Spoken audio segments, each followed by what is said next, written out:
এবং মেয়াদ উত্তীর্ণের তারিখ দেখছেন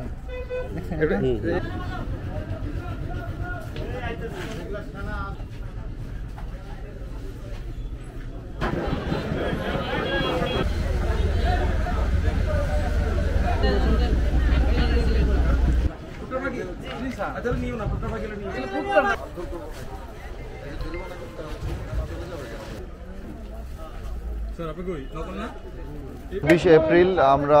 সাভার নামাবাজার এলাকায়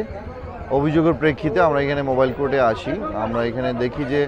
আমাদের এখানে ভেজাল কিছু ভুসি পণ্য এবং পশু খাদ্য, যেটা ভুসি এবং ভুট্টার গুঁড়া বিক্রি হচ্ছে, এবং এখানে কিছু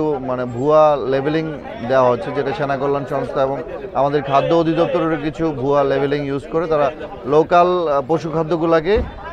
ভালো ব্র্যান্ডের প্যাকেজিং করে এখানে বিক্রি করতে। তার প্রেক্ষিতে আমরা